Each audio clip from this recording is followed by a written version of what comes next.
Hello, everyone, and welcome back to Rick House Reviews. As always, it is Ryan. I am Doug.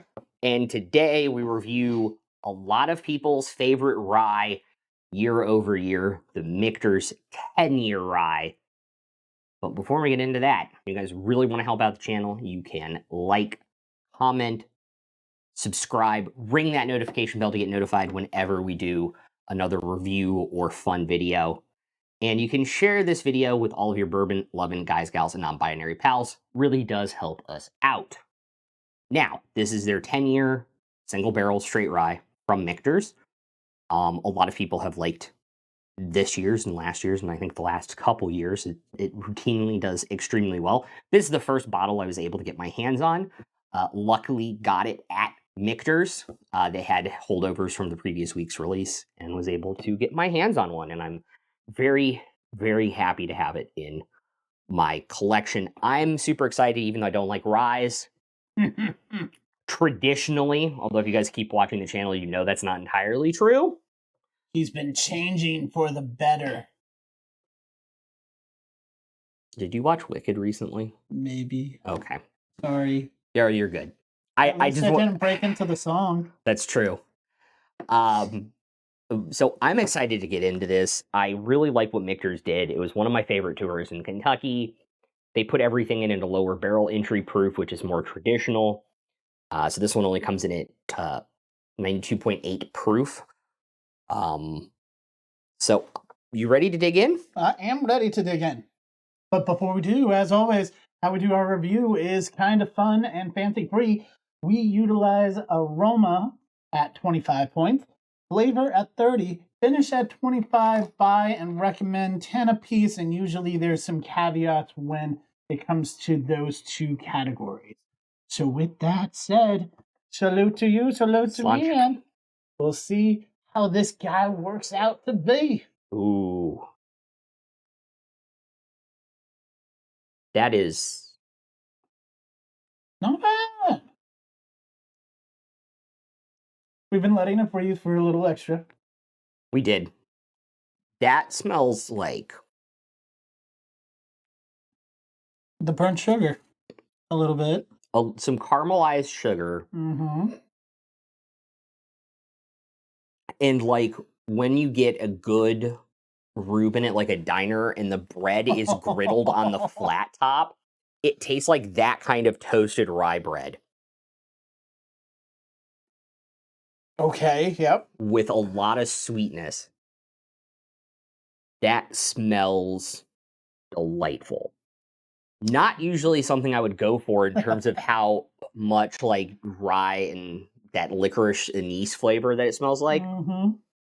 But because it has like that toasted bread quality to it with the sugar, I actually kind of like that.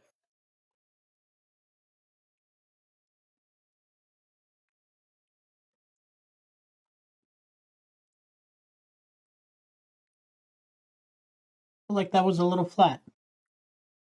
A nice burn. Well, that was your first sip. Mm-hmm.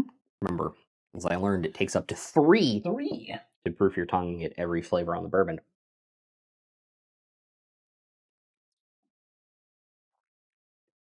Okay, that gave it a little bit more complexity.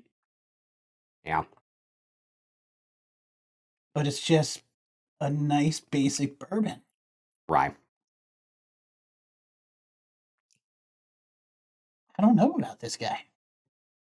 This isn't a very weird spot for me, but we'll talk about it when we get to the numbers. Right. But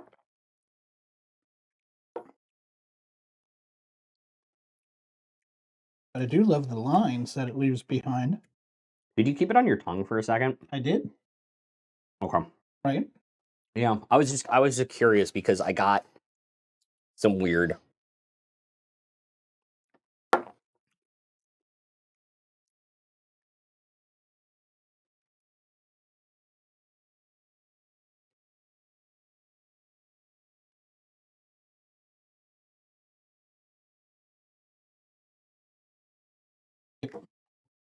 Go with that.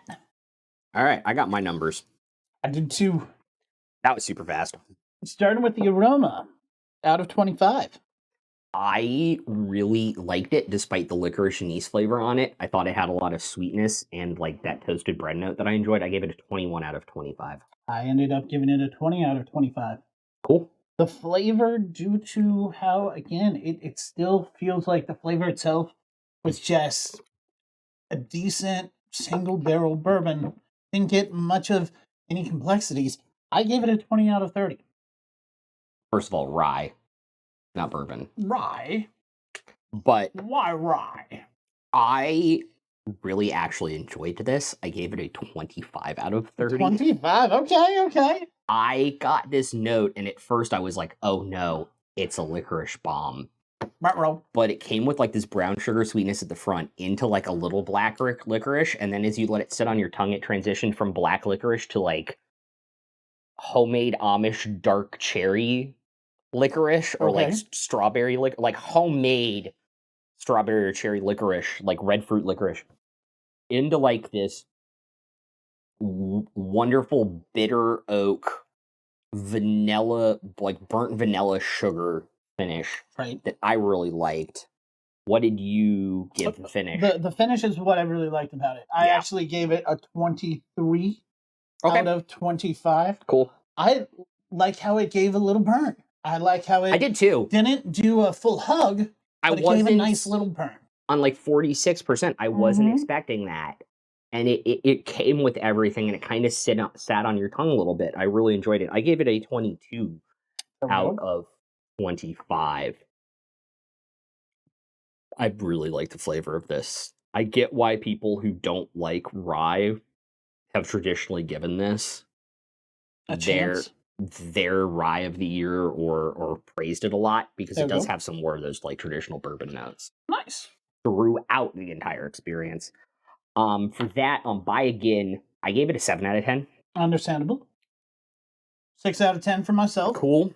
Cool. I think, honestly, if we could find it locally, we would definitely have a secondary bottle. Again, you had to go to the source in Kentucky Yes. to get this guy, so it's a little fun And, trail. you know, and I did get a second bottle, but the bottle is not staying in our collection here to be a backup, so I would like to get a backup of this, especially this year. There you go. So that's why I gave it a 7 out of 10. Yep. As for recommend, I gave it a 4 out of 10. What did you Okay. give it? I still kept it with the 6. Okay. I feel like it is a really good bottle to have of the Michter's line. Yeah, I think so too.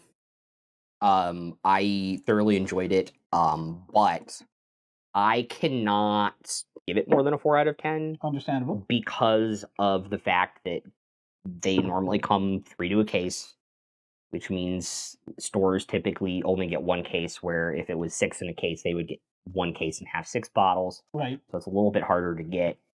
It's a little bit more exclusive in that regard. Because of how Michter's makes their stuff, and they don't water it down at the end, they water it down before it goes in the barrel. There's less product for their limited releases. So all of that kind of plays into the exclusivity and availability of this bottle. But I think that if you are a rye fan, and traditionally a 10-year plus aged rye fan, this should be in your collection. And that is why I ended up where I did on my score. Yep. As I pour myself more of the deliciousness. There you go. Anything else to add regarding this bottle? Any backstory? Any other story before?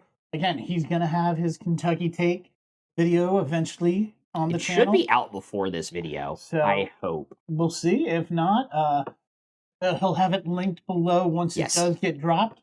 Because he really had a great time, and of course, we're looking forward to doing it next year. So without a shadow of doubt. So here's the thing about this bottle, and Michter's in general, is first of all, you should do the tour if you're ever in Louisville. But a lot of distilleries put it in at the maximum you can, which is it has to be under 125. So they traditionally put it in about like 124.8, 124.9. Michter's does it traditionally in the 90s, which is how it all used to be. And therefore, they don't add as much liquid at the end of the process. And I think it does make a huge difference. They have on the distillery tour their regular small batch rye, at their normal entry point, and then for an example, they put it in at 124.8 Okay. and then age it and then have it only for the distillery. And that is like sharp rye, salted licorice flavor versus some notes that you get in the 10-year rye in their existing small batch. And it shows how entry barrel proof and everything, there's so many different variables for bourbon that they have really focused on one. And Michter's whole thing is everybody does it this way. This is why we do it this way. And it's a good gimmick, and they make a good product to back it up. That's always awesome.